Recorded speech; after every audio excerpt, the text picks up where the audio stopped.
한번 생각해 보면서 하나님과 늘 관계를 가져 하나님을 인식하는 저희들이 되기를 원합니다. 오늘도 또 은혜를 비하라는 말씀을 가지고 함께 은혜를 나누고자 하오니 성령님께서 조명하시고 제단의 권세와 능력으로 붙잡아 주셔서 오직 하나님의 말씀만 가감없이 선포되고 피차 전하는 자 듣는 자 모두 은혜 받는 시간 되게 하여 주셔서 힘이 생기고 능력과 권능이 임하고 신령한 것으로 말미암아 하나님의 온전한 천여다운 삶을 살기에 부족함이 없는 축복과 은혜의 시간 되게 하여 주시옵소서. 코로나 사태로 인해서 자녀들이 많이 이었습니다만 하나님이 역사하시고 이제는 모두가 다 모여서 예배를 드려야 될 때입니다. 흩어진 이들이 다 모여들게 하시고 실족하고 넘어졌던 자들도 다 돌아오게 하여 주시옵으며 떠났던 자들이 돌아오는 놀라운 은혜를 베풀어 주시옵소서. 오늘도 부족한 자 위에 함께 하시고 예배 처음부터 마치는 시간까지 성령님께서 함께 하시고 악한 영들은 다 예수 이름으로 물리쳐 주시옵소서. 방해하지 않도록 붙잡아 주실 줄로 믿고 살아계신 예수님의 이름으로 감사하고 간절히 기도하옵나이다. 아멘. 할렐루야. 네, 감사합니다. 한 주간도 잘 지냈었으리라 믿고 날마다 주 안에서 승리하기를 주님의 이름으로 축원합니다. 성경을 오늘도 한번 보겠습니다. 오늘 고린도전서 6장을 봤는데 고린도 후서 6장을 한번 보겠습니다. 비슷한 맥락의 말씀이 있습니다. 고린도후서 6장 14절부터 18절까지 좀 긴데 한번 다 같이 한 목소리로 봅니다. 시작. 너희는 믿지 않는 자와 멍에를 같이 하지 말라. 의와 불법이 어찌 함께하며 빛과 어두움이 어찌 사귀며 그리스도와 벨리알이 어찌 조합되며 믿는 자와 믿지 않는 자가 어찌 상관하며 하나님의 성전과 우상이 어찌 일치가 되리요. 우리는 살아계신 하나님의 성전이라. 이와 같이 하나님께서 가라사대 내가 저희 가운데 거하며 두루 행하여 나는 저희 하나님이 되고 저희는 나의 백성이 되리라 하셨느니라. 그러므로 주께서 말씀하시기를 너희는 저희 중에서 나와서 따로 있고 부정한 것을 만지지 말라. 내가 너희를 영접하여 너희에게 아버지가 되고 너희는 내게 자녀가 되리라. 전능하신 주의 말씀이니라 하셨느니라. 아멘. 아멘. 오늘 본문 고린도전서 6장 15절에서부터 20절까지에 대해서 음행하지 말고 창기의 몸이 되지 말고 이것을 말씀하시는데 고린도 후서 6장에서도 보니까 믿는 자와 믿지 않는 자가 함께하지 말 것을 말씀을 하고 있습니다. 성전과 우상이 어떻게 일치가 될 수 있겠느냐라고 말씀을 하고 있어요. 이것은 무슨 말씀입니까? 우리가 하나님을 믿으면서 좀 더 한 걸음 더 나가서 극단적으로 말하면 배신하지 말라는 것이고, 조금 얕은 차원에서 말하면 예수를 믿되 잘 좀 믿어라 그런 말이죠.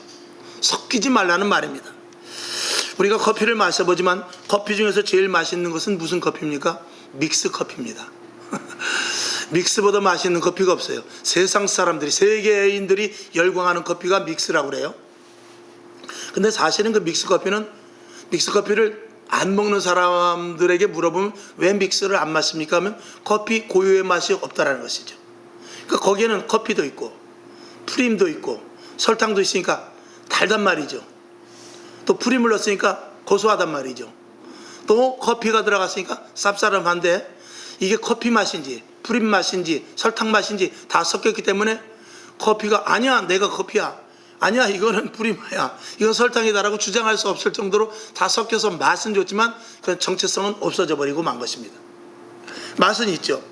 지금은 또 퓨전 시대라고 그래가지고 음식도요 막 섞습니다. 옛날엔 삼겹살만 먹으면 되는 줄 알았는데 삼겹살 위에다가 쭈꾸미도 넣어서 먹고 뭐 낙지도 넣어서 먹고 별의별 일을 다 하면서 이렇게 음식도 이제는 막 섞여가지고 퓨전 음식점이 많이 생겼어요. 그래서 섞임으로 말면서 또 다른 맛이 나는데 실질적으로 원 맛은 없어져 버리는 것입니다. 우리가 좋아하는 비빔밥도 마찬가지입니다. 이것저것 넣고 비비면은 그 밥맛이 얼마나 좋습니까? 근데 비빔밥은 무엇으로 맛을 내냐? 밥이 맛나는 것도 아니고 계란이 맛을 내는 것도 아니고 시금치가 맛을 내는 것도 아니고 섞여서 좋은 맛을 내지만 그 자기 자체는 없어져 버리고 맙니다. 자기의 실존이 없어져 버리고 만다는 것이죠. 정체성이 없어져 버린다는 것입니다. 어제도 우리가 구역 예배 드리면서 잠깐 그런 말을 했는데, 지금은 씨앗을 심으면은 그 씨앗이 일회성이지 그 다음에 그 씨를 걷어가지고 뿌리면 나질 않습니다. 지금은 다 유전자 조작을 해가지고 지금 뭐 예를 들어서 뭐 꽈리고추, 오이고추 이런 것들은 거기서 씨를 받아서 심어도 나지를 않아요. 왜 그렇습니까? 다 유전자 조작을 해놔가지고 아무리 씨를 잘 걷어놔도 나지를 않습니다. 그러니까 고추는 고추인데 일회성이에요. 고추가 아니에요. 다시 심어도 나지 않습니다. 그러니까 그 가치는 완전히 떨어져 버리고 마는 것입니다. 지금 그렇게 과학이 발달하고 문명이 발달하며 퓨전 시대가 되어서 좋은 게 좋은 것이라고 말하지만 이 본질이 자꾸자꾸 사라지고 만다라는 것입니다. 그래서 세상이 이 문화로 다 덮여서 이 교회 안에까지도 교회인지 세상인지, 이게 무대인지 강단인지, 그리고 아이들이 부르는 찬양이, 청년들이 부르는 찬양이 정말 이것이 하나님을 기쁘시게 하는 찬양인지 아니면 자기가 흥겨워하는 것인지, 콘서트장인지 정말 하나님께 영광 올리는 거룩한 장소인지, 이런 것들을 잘 모르게 되는 것입니다. 예배를 드려도 우리가 지식을 전달하는 것인지 아니면 하나님의 말씀을 성령으로 말미암아 선포하는 것인지, 이런 것들이 구별이 되질 않아요. 그래서 우리가 설교를 듣고 나가면 무엇만 생각나냐면 예언만 생각나요. 하나님께서 정말 나에게 주시는 말씀, 이 성경 본문에 있는 말씀이 각인되어야 되는데 그렇진 않단 말입니다. 다 섞여버려가지고 이게 무슨 말씀을 들었는지 알 수 없을 정도고, 그리고 이 듣는 회중의 입장에서도 오늘 본문 말씀을 가지고 와서 집에 가서 오늘 목사님 말씀을 했는데 내가 워낙 정신이 없어가지고 무슨 말씀인지 모르겠네 하면서 떠들어 본다든가 그런 것도 없습니다. 그리고 온라인 예배로 다 송출이 되기 때문에 또 녹화해서 유튜브 같은 데 올리기 때문에 다시 가서 봐서 내 것으로 만들어야 되거든요. 근데 그렇게 하지 않습니다. 그리고 세상에 나가니까 내가 들었던 모든 것들이 다 잊어버리고 세상 속에 들어가서 그냥 세상 사람 되고 마는 것입니다. 지난 주간에도 말씀을 드렸습니다만 계속 말씀을 드리죠. 세상의 지식을 배우기 위해서요, 학생들이 하루에 공부를 8시간씩 합니다. 우리가 직장에 가서 그 처음에 들어가면은 이렇게 처음에 이제 교육을 시켜도 그 회사에 대한 취지, 회사의 앞으로 나아갈 방향성, 이런 것들을 가르쳐 주기 위해서 얼마나 집중적으로 3주고 4주고 교육을 시킵니다. 그래서 그 회사 사람을 만들기 위해서 세상 사람들도 자기 기업, 또 자기의 어떤 마인드를 갖기 위해서 또 학교에서도 마찬가지고 학생이라는 배움에 대해서 얼마나 많이 알려주는지 모릅니다. 근데 우리는 와서 20분 30분 설교를 듣고 그나마 집에 가서 다시 한번 들으면서 오늘 것을 내가 완전히 내 머릿속에 넣어야 되겠다 이러는 사람이 몇이나 됩니까? 없지요. 없습니다. 물론 잊어버리니까 제가 설교하긴 좋아요. 그러나 그건 능사는 아니죠. 우리는 하나님의 말씀에 대해서 상당 부분을 하나님의 말씀으로 믿으면서 하나님의 말씀에 아멘을 하지만 실질적으로 우리가 세상 가운데 들어가서 그 말씀을 살기에는 역부족한 생활을 하고 있단 말입니다. 그러니까 그나마 우리가 계속 지속적으로 주일 빠지지 않고 저녁 예배 나오고 새벽 예배 드리고 또 그리고 수요 예배 드림으로 말하면서 계속 반복되는 말씀을 통해서 그나마 걸러지고 남아서 그것이 내 속에 이렇게 잠재되어 있고 그것을 가지고 힘을 얻어서 살지만 세상의 지식만큼 따라가지 못한다는 것입니다. 우리가 뉴스에 대해서 얼마나 많이 합니까? 연속극에 대해서, 요즘 가요에 대해서 우리가 얼마나 많이 알아요. 옆에 사람이랑 만나면 그런 일들에서 아주 잘 통합니다. 근데 그런 것들은 잊어버리지도 않지만 하나님의 말씀은 그 말씀대로 살기 위해서 내가 얼마만큼 최선을 다하는 일은 너무나 부족합니다. 여기서 1시간 예배 드리는 것으로 우리는 떼어버리고 세상에 나가서는 내 방식대로 살아버린다는 것이죠. 그러니까 기독교는 이 세상에 없습니다. 소수의 집단이 되어서 한쪽에 몰려서 그래서 십자가 서 있는 그 건물 안에 사람들이 모여 있을 때 그때만 교회이지, 그리고 주일이 지난 모든 평일은 건물만 덩그러니 있고 기독교인들이 세상에서 한 사람도 찾아볼 수 없는 그런 시대입니다. 어떻게 돼 있죠? 다 세상에 섞여버렸어요. 다 믹스가 되어버렸어요. 다 퓨전화 되어버렸어요. 다 정체성을 잊어버리고 있습니다. 그래서 눈을 씻고 찾아봐도 세상에 나가면 기독교인들이 하나도 없습니다. 이건 누구 잘못입니까? 하나님 잘못입니까? 하나님의 말씀은 오늘도 강력하게 선포되고 하나님의 말씀은 충만한 은혜가 있어서 그 말씀을 붙잡고 내가 부르짖어 기도하고 그 말씀을 붙잡고 응답 달라고 기도하면 되는데 그것이 없습니다. 그러니까 기독교인들이 정체성이 없어지고 기독교인이라는 사람들이 이 세상에서 다 세상 사람들에게 흡수되어 버렸지, 거기서 도드라지게 나타나거나 그런 일은 절대로 없는 것입니다. 그러니까 힘이 없고 무시당하고 이런 코로나 사태 속에서도 공무원들이 와서 교회를 감시하고 그리고 몇 프로만 예배드리라고 이런 것에 대해서 꼼짝 못하고 있는 것입니다. 이런 것들은 우리 스스로가 무력화시킨 것과 다름없습니다. 그건 최종도 마찬가지고 성도들, 직분자들도 마찬가지입니다. 교회가 이렇게 힘이 없을 줄은 그 누구도 몰랐습니다. 오늘도 예배드리지만 정말 극한 상황이 와서 예배드리지 못한다면 목숨 걸고 여기 와서 예배드릴 사람이 몇 명이나 되겠습니까? 적당한 핑계와 그리고 국가의 방역 이런 것들로 인해서 예배드리지 않을 것입니다. 그러나 우리가 되돌아서 본다면 로마 시대 때 예수 믿는 사람들이 피했습니까? 사자 앞에서 사자를 피했습니까? 화형식에서 화형을 피했습니까? 검투사 앞에서 그 칼을 피했습니까? 일제시대 때만 해도 일제 그 서슬이 시퍼런 그 칼 앞에서 신사참배를 했습니까? 거부했죠. 6.25 전쟁 때 빨갱이들이 내려오면은 목에 칼을 대고 총을 대고 예수 믿을래 안 믿을래 그래도 그것을 어떻게 했습니까? 다 거부했지 않습니까? 근데 그 신앙이 지금 있느냐 이것입니다. 왜 없어집니까? 세상이 뒤죽박죽 섞여있는 이 속으로 이 기독교인들이 세상 속으로 함몰돼 버렸기 때문에 그래요. 너희는 세상에 나가서 빛과 소금의 역할을 감당해야 되는데 전혀 빛과 소금의 역할을 감당하지 못하고 세상의 문화에 흡수돼 버리고 세상의 방식에 유행에 흡수돼 버렸기 때문에 진짜 그리스도인으로서 이게 나타나지를 못하는 것입니다. 어떤 무리 속에서 나타나려면 특별성이 있어야 돼요. 어떤 무리 속에서 도드라지게 하려면 그 속에서 특별한 어떤 무엇이 보여줘야 되거든요. 여러분 그렇습니다. 만약에 어떤 물 속에서 기름과 같이 된다면 아무리 섞어놔도요, 그 기름이 한 방울만 들어가도요, 물이 한 바켓스가 있어도요, 거기에 기름이 절대 섞이지 않습니다. 기름은 아무리 섞어놔도 이 정도 섞였으면 섞였겠지 하지만 섞이고 조금 한 몇 초가 지나지 않으면 기름은 그 위에 별도로 떠있단 말입니다. 이렇게 하나님을 믿는 사람들이 세상에 나가서 믿지 않는 자들 속에서 분명한 가치를 드러낼 수 있어야 되는데 섞여서 흡수되어 녹아져 없어져 버린단 말이죠. 마치 스펀지 속에 물이 들어가 있듯이 저게 도대체 스펀지에 물이 있는 건지 없는 건지 모를 정도로. 그러니까 하나님께서 일하실 수가 없습니다. 능력이 나타나지 않습니다. 기적이 일어나지 않습니다. 그리고 점점 회개는 줄어들고, 그러니까 하나님께서 일하실 수 없는 이 토양이 너무 나빠졌단 말입니다. 믿음의 질이 굉장히 떨어졌단 말이죠. 하나님께서는 어떤 일을 하시는 데 있어서 큰 관건은 뭐냐면 믿음이에요.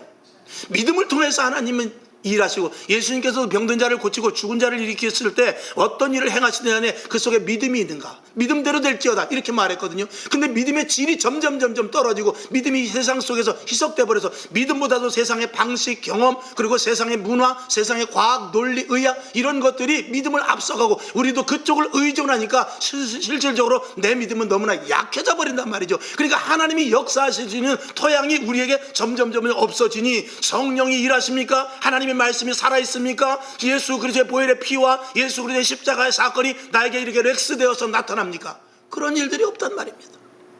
오늘 여러분 다시 한번 부탁드립니다. 코로나 사태를 통해서 우리는 너무나 잘 됐다고 생각해야 돼요.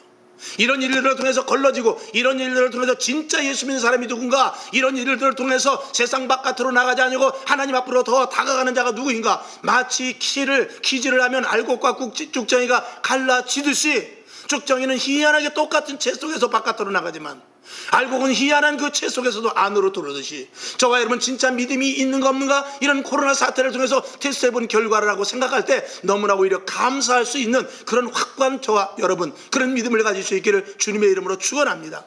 오히려 코로나 사태 속에서 하나님이 하실 일이 있고, 코로나 사태 속에서 건질 교회가 있으며, 코로나 사태 속에서 정말 하나님께서 쓰실 만한 자를 특별히 쓰셔서 마지막 때 더 큰 능력으로, 마지막 때 더 큰 기적으로, 마지막 때에 더 하나님께서 성령의 강력한 역사로 쓰실 사람을 찾고 있다는 사실 속을, 그 부분을 저와 여러분이 분명히 인지하면 좋겠습니다. 아멘이시죠? 세상의 문화로 덮여서 지금은 결혼식을 해도요, 그냥 주례도 없이 자기네들끼리 해버려요. 이것이 세상 풍속화되어 있으니까 모든 기존의 틀들이 다 깨져버리고 맙니다.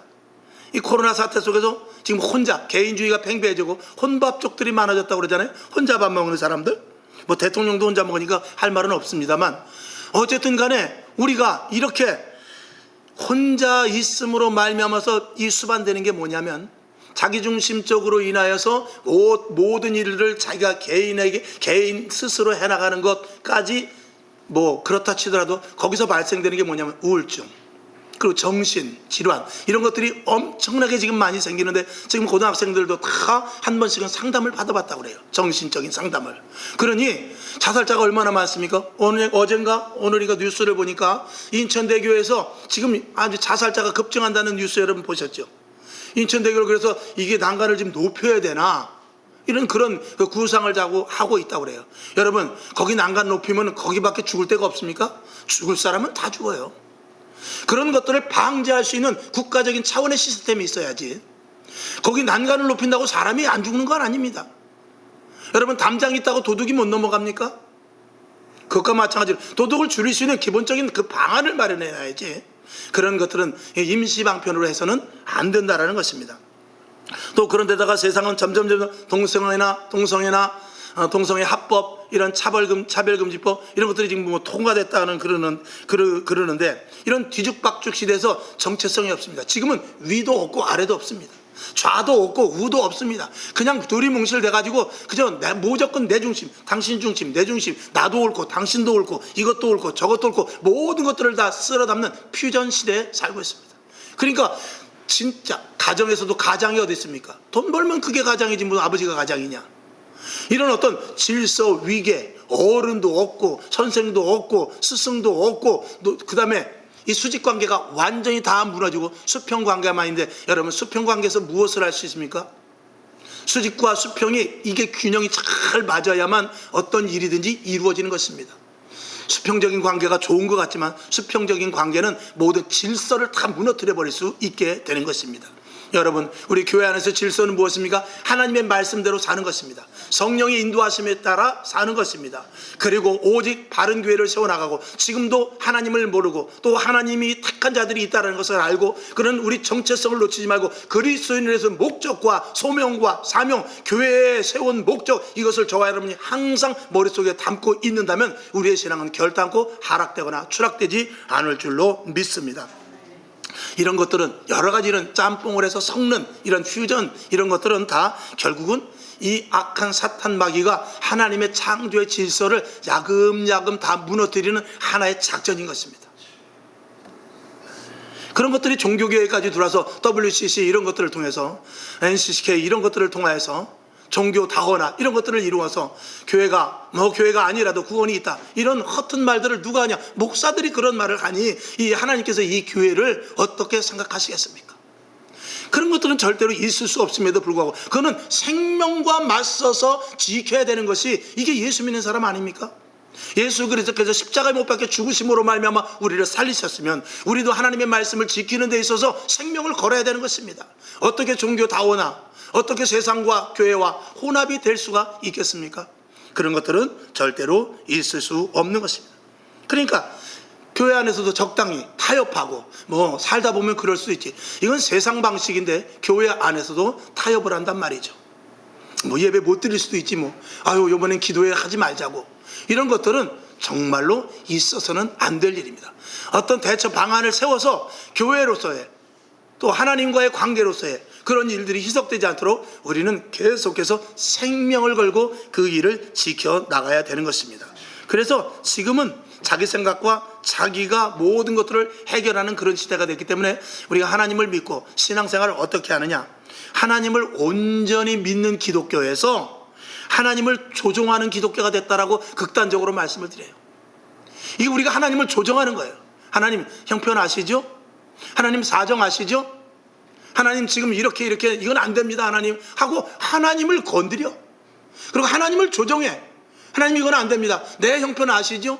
이런, 우리 교회 지금 시대가 어떤지 아시죠? 이건 안 됩니다, 이건 하나님도 이해하셔야 돼요. 그러면 다니엘이 사자굴에 들어갈 이유가 있습니까? 요셉이 옥에 갇힐 일이 있습니까? 그럴 일이 없습니다. 사도 바울이 왜 옥에 갇힙니까? 옥에 안 가고도 얼마든지 타협할 수 있는 일입니다. 그러나 그런 것들에 대해서 하나님의 말씀 앞에, 오늘 여기 성경에 있는 대로 베드로와 요한이 대답하여 가로되 하나님 앞에서 너희 말 듣는 것이 하나님 말씀 듣는 것보다 옳은가 판단하라. 저 말씀을 우리 이 심령 속에 항상 새기고 있어야 될 줄로 믿습니다. 하나님을 조종하는 기독교에서 하나님을 온전히 믿는 기독교로 분명히 바꿀 수 있는 저와 여러분이, 정상적으로 가야 되는 저와 여러분이 되어야 될 줄로 믿습니다. 오늘 본문에서는 창기의 지체로 만들지 말라고 그랬습니다. 거룩함을 훼손하지 말라는 영적인 의미인 것입니다. 그래서 부정한 일, 죄의 일, 거짓에 가담하지 말고 세상의 방법이 아니라 오직 하나님의 말씀대로 살라는 것이죠. 아까 말씀을 드렸듯이 결국 기독교인답게 살라는 것입니다.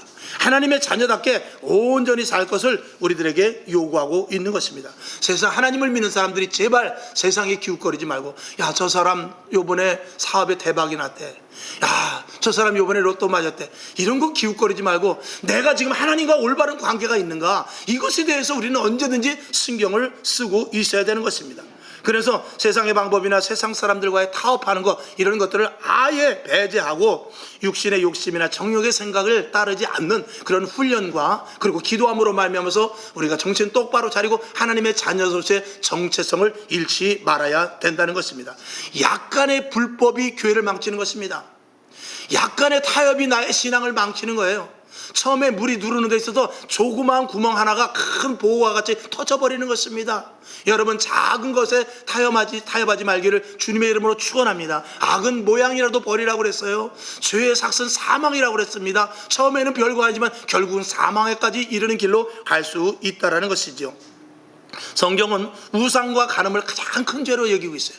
그래서 하나님께서 이스라엘 백성들에게 항상 말하는 것이 뭐냐면 우상을 섬기지 마라, 그리고 간음하지 마라, 이것을 말하고 있어요. 이건 뭐냐면 영적인 것을 이야기하고 있는데, 우리가 육적인 것이나 영적인 것이나 우상을 섬기는 것, 간음하는 것, 이거는 우리가 분명히 다 배제를 해야 되죠. 우상은 무엇입니까? 하나님보다 더 우선되는 것은 우상입니다. 하나님보다 더 높이면, 만약에 내 자녀가 하나님보다 위다, 그러면 자녀가 우상이 되는 거예요. 내 부인이, 내 아내가 하나님보다 위에 있다 라고 생각하면 그게 우상이 되는 것입니다. 돈이 하나님 위에 있다, 내가 주어진 시간이 하나님을 위해서가 아니라 하나님보다 내 주어진 시간이 더 귀하다라고 생각한다면 그것이 우상이 되는 것입니다. 간음은 무엇이지요? 자식을 위에다 놓았을 때 그것이 우상이 되는 것이지만 하나님보다 자식을 더 사랑하면 그게 간음이 되는 거예요. 돈이 하나님보다 위에 있으면 우상이 되지만 돈을 사랑하면 그건 간음과 우상 같이 나가는 것입니다. 그러니까 하나님보다 무엇을 더 위에 올려놨느냐, 그것이 우상이 되는 것이고, 하나님보다 그것을 내가 얼마만큼 더 사랑하면 그것이 간음이 되는 것입니다. 여러분, 하나님보다 아내와 남편과 돈과 권력과 그리고 세상 것이 더 좋고 그것을 사랑합니까? 그러면 그것이 영적으로 간음에까지 이어지게 되는 것입니다. 하나님은 이렇게 말씀하십니다. 나 외에는 다른 신들, 나 외에는 다른 우상, 나 외에 다른 것들은 다 섬기거나 절하지 말라고 그랬어요. 그리고 하나님을 믿는 자들에게 천대의 복을 주신다는 거예요. 이방인들이 구하는 것을 제발 구하지 말고 먼저 그의 나라와 그의 의를 구하는 거예요. 그러면 이 모든 것들이 너희에게 있어야 될 것을 하나님께서 아신다고 분명히 못을 박아 약속으로 말씀을 하신 겁니다. 그런데 우리는 세상이 기웃거린다면 이게 하나님의 자녀로서 세상 사람들이 볼 때 웃기는 꼴이 되는 것입니다. 예수 믿어도 별볼 일 없구나, 예수 믿어도 우리가 방식과 똑같구나, 예수 믿어도 너희들이나 나나 기도하는 소원과 제목이 똑같구나, 이렇게 말한다면 우리는 예수 믿는 의미가 없다는 것입니다. 차라리 오늘도 이전에 와서 우리가 예배 드리는 것보다 나가서 돈 버는 거, 나가서 친구 만나고, 나가서 정말 정치를 한다면 권력 있는 사람을 만나는 것이 더 유익이라는 것이죠. 그러나 우리는 그렇지 않습니다. 하나님을 더 위로하고 하나님을 더 사랑하고 하나님 중심으로 살기 위해 이전에 나왔으니 이 믿음을 저와 여러분이 끝까지 지켜나갈 수 있기를 주님의 이름으로 축원합니다. 이스라엘 백성들은 영적인 간음을 많이 했습니다. 물론 육적으로도 간음했습니다. 그러나 육적인 간음, 영적인 간음, 이 모두가 다 회개하지 않으면 우리는 하나님 앞에 정말로 천국행 열차를 탈 수가 없다는 것을 분명히 말씀합니다. 이스라엘 백성들이, 그들은 이방인들을 섬겼는데 우리도 지금 이 시대도 우상을 섬기고 이방신들을 섬긴 것과 마찬가지 행동을 우리들도 하고 있는 것입니다. 여러분, 그래서 이 돈도 신이 되는 거예요. 명예도 신이 되는 것입니다. 우리가 가진 지식도요, 하나님보다도 내 방식대로면 그것이 신이 되는 것입니다. 여러분, 이런 우를 범하지 말고 오직 하나님 안으로 깊이 들어갈 수 있기를 주님의 이름으로 축원합니다. 그래서 그리스도인이라면 철저히 하나님 중심, 할렐루야, 예수님 중심, 그리고 교회 예배, 기도, 헌신, 봉사가 최우선이 되어야 합니다. 아멘이시죠? 자, 출애굽기 34장 14절을 한번 보겠습니다. 시작. 너는 다른 신에게 절하지 말라. 여호와는 질투라 이름하는 질투의 하나님임이라. 하나님도 질투하신다는 겁니다.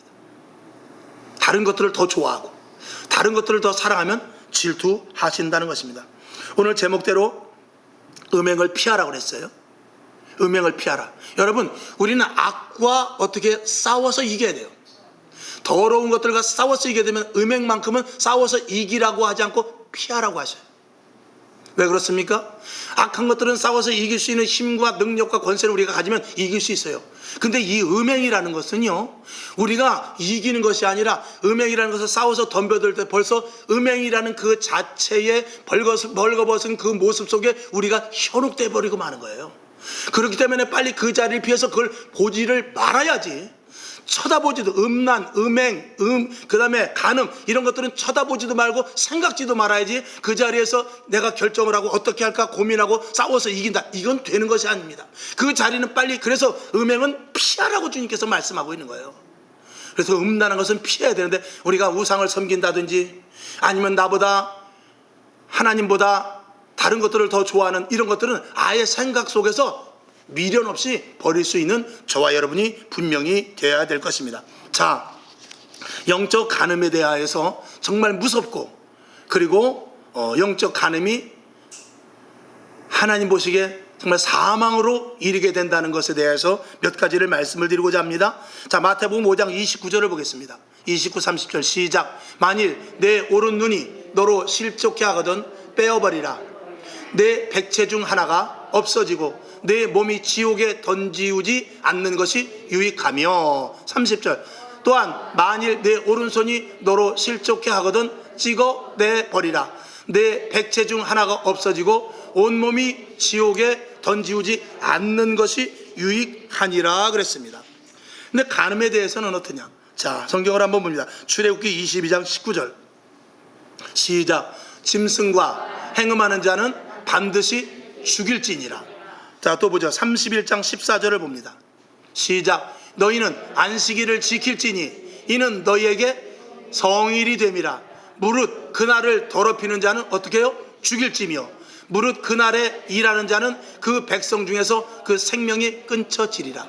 그러니까 안식일을 범하는 것도 우상숭배 그리고 간음이라 똑같이 하나님께서 이렇게 취급을 하십니다. 자, 조금 전에 말씀을 드린 대로 내 오른 눈이 너를 실족해 하면 눈을 빼래요. 그리고 발이 실족해 하든지 손이 죄를 범죄하면 손을 잘라버리라는 것입니다. 그런데 손을 잘라버리고도요 천국 갈 수 있어요. 두 손을 가지고 지옥 가는 것보다 차라리 손이 범죄를 하면 손을 자르고 천국 가는 게 낫다라는 거예요. 눈이 자꾸 범죄를 하면은 두 눈을 가지고 지옥 가는 것보다 눈을 빼버리고 차라리 천국 가는 게 낫다라는 것입니다. 그러니까 자, 이 손이 범죄를 도둑질을 하든지 강도를 하든지 그러면 손을 잘라버리면은 천국에 갈 수 있습니다.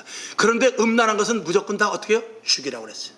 음란은 무엇이냐? 몸을 더럽히는 것이라고 했어요. 오늘 본문을 제가 한번 보겠습니다. 오늘 성경 본문을 보니까 18절을 보면 음행을 피하라. 여러분 그 주보에도 있어요. 18절을 보면 음행을 피하라. 사람이 범하는 죄마다 몸 밖에 있거니와 음행하는 자는 자기 몸에게 죄를 범하느니라 그랬어요. 그래서 몸 전체의 죄를 가하는 것이기 때문에 이 음행이라는 것은 몸 전체의 이 죄를 가하는 것이기 때문에 여러분 손이 죄를 지으면 손 자르면 돼요. 근데 음행을 하면 어딜 자릅니까? 어떻게 해야 돼요? 생명을 버려야 돼요. 그러니까 음행을 하면 살 방법과 살 길이 없다라는 것입니다. 그래서 음행을 하나님께서 제발 간음하지 말고 우상 섬기지 말고 음행을 하지 말라라고 말씀을 하고 있는 것이에요. 자, 우리 한번 더 봅니다. 레위기 20장 10절을 봅니다. 시작. 누구든지 남의 아내와 간음하는 자 곧 그 이웃의 아내와 간음하는 자는 그 간부와 음부를 반드시 죽일지니라 그랬어요. 11절. 누구든지 그 계모와 동침하는 자는 그 아비의 하체를 범한 것과 똑같다고 그랬어요. 둘 다 반드시 죽일지니 그 피가 자기에게로 돌아가리라. 12절 보죠. 누구든지 그 자부와 동침하거든 둘 다 반드시 죽여라. 그들이 가증한 일을 행하였음이라. 그 피가 자기에게로 돌아가리라. 자, 13절을 봅니다. 시작. 누구든지 여인과 교합하듯 남자와 교합하면 동성애죠. 둘 다 가증한 일을 행함인즉 반드시 죽일지니 그 피가 자기에게로 돌아가리라. 아멘. 건너서 16절을 한번 보겠습니다. 시작. 여자가 짐승에게 가까이 하여 교합하거든 너는 여자와 짐승을 죽이되 이들을 반드시 죽일지니 그 피가 자기에게로 돌아가리라 그랬어요. 자, 넘어가서 레위기 20장 27절을 봅니다. 시작. 남자나 여자가 신접하거나 박수가 되거든 반드시 죽일지니 곧 돌로 그를 치라. 그 피가 자기에게로 돌아가리라. 자, 24장 16절을 봅니다. 시작. 여호와의 이름을 회방하면 그를 반드시 죽일지니 온 회중이 돌로 그를 칠 것이라. 외국인이든지 본토인이든지 여호와의 이름을 회방하면 그를 죽일지니라 그랬어요. 여러분, 여기 보니까 성경에 이런 게 다 있나? 아니, 성경에 이런 거 너무 강하게, 너무 심하게 나왔네. 여러분 할지 모르지만, 여러분 음행하고 간음하고 우상 섬기고 신접하고 이런 것들은 다 하나님 앞에 죽임을 당합니다. 그러나 하나님께서 우리에게 요구하신 것은 무엇이냐? 회개하라는 것입니다. 회개하라는 것입니다. 여러분, 우리가 잘못할 수 있습니다. 간음할 수 있고 우상을 섬길 수도 있어요. 그러나 예수 그리스도께서 십자가로 못 박혀 돌아가신 이유는 회개하라는 거예요. 하나님, 나 잘못했습니다. 다시는 같은 죄를 번복하지 않겠습니다. 하나님, 이 죄의 길에서 내가 돌아서겠습니다. 내가 깨끗하고 정결한 자가 되겠습니다 하고 하나님 앞에 회개하여 엎드려 눈물로 회개하고 다시는 그 길을 가지 않을 때 하나님께서는 우리의 생명을 구해 주신다는 거예요. 우리는 죄를 지을 수밖에 없는 구조로 되어 있어요. 우리는 손도 죄를 짓고 마음도 죄를 짓고 발도 죄를 짓고 눈도 죄도 짓고 귀도 죄를 짓습니다. 그러나 날마다 귀를 잘라버릴 수 없어요. 날마다 발을 잘라버릴 수 없습니다. 우리 날마다 예수의 이름으로 말미암아 회개하고 다시는 그 길에 가지 않도록 성령님 나를 도와주시옵소서. 하나님 나를 붙잡아 주시옵소서. 하나님 나와 함께하여 주시옵소서 하고 회개하여 거룩한 하나님의 백성이 될 것을 오늘 우리들에게 요구하고 있는 것입니다. 이 시대에 무엇이 가장 부족하냐? 모든 것들이 좋고 좋은 가운데 적당히 타협하고 그 정도도 괜찮겠지 하면서 회개가 없단 말입니다. 내가 무엇을 잘못했냐 이거죠.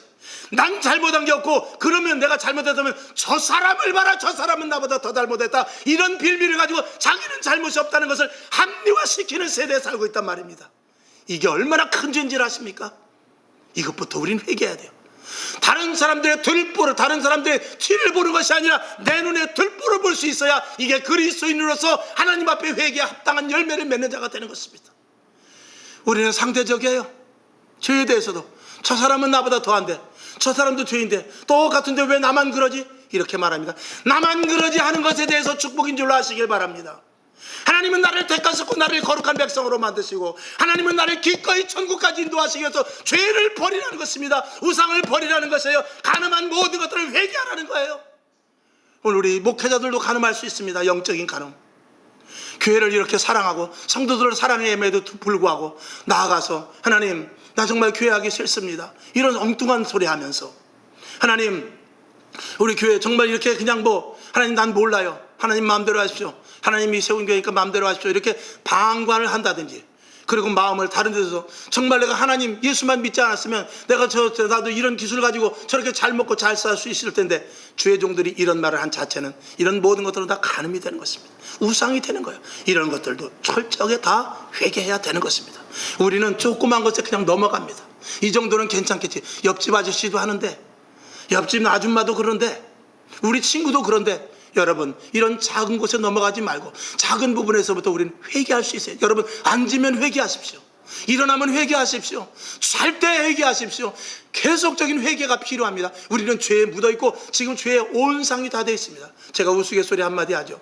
여러분, 세상이 왜 점점 악해져 갑니까? 왜 세상이 점점 악해져 가요? 죄가 도대체 어디서 나옵니까? 우스갯소리라고 그랬어요. 착한 사람이 빨리 죽기 때문에 그래요. 이상하게 착한 사람이 빨리 죽더라고. 죽은 사람 보면 그 사람 정말 아까운데. 우스갯소리예요. 여기 또 오래 사신 분은 난 그럼 나쁜 놈인가? 이렇게 생각하면 큰일 납니다. 그거 아니고 우스갯소리로 그런 마음만큼 세상은 점점 악해간단 말입니다. 그러면 만약에 내가 악하다라고 생각할 때 어떻게 하면 되죠? 회개해야 돼. 하나님, 회개한 심령을 가지고 내 남은 생애를 가지고 예수 믿는데, 복음을 전하는데 끝까지 사용하겠습니다. 하루라도 사용해 주시옵소서. 1년이라도 사용해 주시옵소서. 내가 나이가 지금 100세면 101살까지 사면 1년이라도 나를 사용하여 주시옵소서. 저도 마찬가지입니다. 지금 나이가 60이 넘었지만 내일 어떻게 될지 저도 알지 못해요. 그렇기 때문에 오늘 하루 살아도 복음을 위해서 살기 위해서 저는 애쓰는 것입니다. 회개하고 나를 날마다 돌아다보면서 이 말씀의 물로 씻고 성령의 불로 태워서 하나님의 합당한 자가 되기 위해서 날마다 저와 여러분은 애써야 되는 것입니다. 자, 세상은 계속 우리를 유혹합니다. 왜 그러죠? 천국 못 가게 하기 위해서. 이 세상이 더 좋다는 것입니다. 이 세상이 끝이라는 것입니다. 천국 지옥이 어디 있냐라고 해서 극단적으로 그것까지 부인하는 것이 사단이 우리에게 주는 계략입니다. 야, 죽으면 그것이지. 여기서 잘 먹고 잘 살다 죽으면 뭘 알아? 술수와 방법을 가리지 말고 잘 먹고 잘 입는데 사용해야지. 그게 현명한 거야. 자꾸 유혹을 합니다. 여기서 이겨야 될 줄로 믿습니다. 여러분 19절을 한번 보고 말씀을 맞추죠. 본문 19절 고린도전서 6장 19절 봅니다. 시작. 너희 몸은 너희가 하나님께로부터 받은 바 너희 가운데 계신 성령의 전인 줄을 알지 못하느냐? 너희는 너희의 것이 아니라 그랬어요. 여기서 두 가지가 있습니다. 너희는 내 것이라는 것입니다. 내 것이라는 것입니다. 그렇기 때문에 우리는 거룩해야 돼요. 그 다음에 두 번째는 우리 안에 들어오셔서 어떤 유혹을 이길 수 있는 힘을 주시고자 우리 안에 들어오신 거예요. 내가 내 안에 들어가 있겠다. 네가 너를 컨트롤 못하니까 네 마음, 네 생각, 네 지식, 네 경험 가지고 하려고 하니까 내가 내 안에 들어가서 성령으로 말미암아 강력하게 너의 생각과 모든 것들을 조토화시키고 내 의대로 성령의 인도하심에 따라 살아갈 수 있도록 내가 너에게 들어가겠다 하는 의미로서 너희가 내 성전인 줄을, 너희 몸이 성전인 줄을 알지 못하느냐? 이렇게 말씀을 하고 있는 것입니다. 그리고 그것도 못 믿어서 우리를 사서 예수 그리스도의 보혈의 피로 사서 우리 안에 온전히 들어와 계셔서 우리가 죄에 대해서 멀어질 수 있도록 하나님께서 강하게 사랑으로 역사하고 계시는 것입니다. 여러분 성령 충만해야 됩니다. 그래서 성령 충만하라고 자꾸 말씀하시는 이유가, 말씀드리는 이유가 바로 거기에 있는 것입니다. 하나님을 그리고 예배를 그리고 기도를 거역하는 것들을 여러분 피하시기 바랍니다. 아멘이시죠? 영적 유혹의 자리에서 여러분 빠져나오고 그리고 말씀대로 사시는 여러분 될 수 있기를 주님의 이름으로 축원하며 세상과 짝하여 하나님의 약속의 축복을 놓치지 마시기를 주님의 이름으로 축원합니다. 아브라함의 복, 이삭의 복, 이삭의 100배의 복, 야곱의 자손의 복이 있어요. 세상 유혹에 넘어가 우상을 섬기고 하나님보다 더 좋은 것인 줄 알고 가늠함으로 말미암아서 하나님이 주시는 진짜 복을 놓치지 않는 저와 여러분 될 수 있기를 주님의 이름으로 축원하며 잘못할 수 있어요. 회개해야 돼요. 우리는 잘못할 수 있습니다. 부부간에도 잘못할 수 있어요. 자식한테도 잘못할 수 있어요. 부모한테도 잘못할 수 있고 친구한테도 잘못할 수 있고 내가 원치 않게 나도 모르는 그 순간 죄를 저질 수 있습니다. 사람이기 때문에 그래요.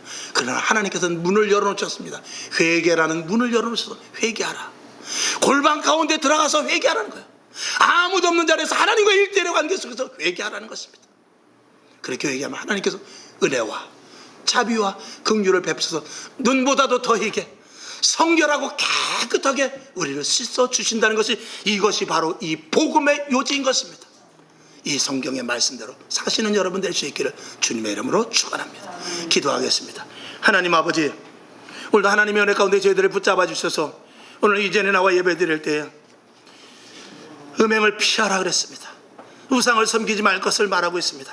우리는 나도 모르는 가운데 세상에 젖어 있어서 예수 믿는 사람인지 세상 사람인지 뒤범벅이 돼서 알 수가 없습니다. 세상 사람들과 똑같이 말하고 세상 사람들과 똑같이 행동하고 세상 사람들과 똑같은 목표를 가지고 나가고 있으니 과연 내가 예수 믿는 사람인가 세상 사람인가 구별이 안 될 정도로 혼합되어 있습니다. 하나님 아버지, 구별되게 하여 주시옵소서. 그리스도인의 정체성을 갖게 하여 주옵시고 잘못된 모든 것들을 날마다 회개하게 하여 주셔서 하나님의 자녀다운 삶을 살게 하여 주시옵소서. 예수님의 이름으로 간절히 기도합나이다. 아멘. 아멘.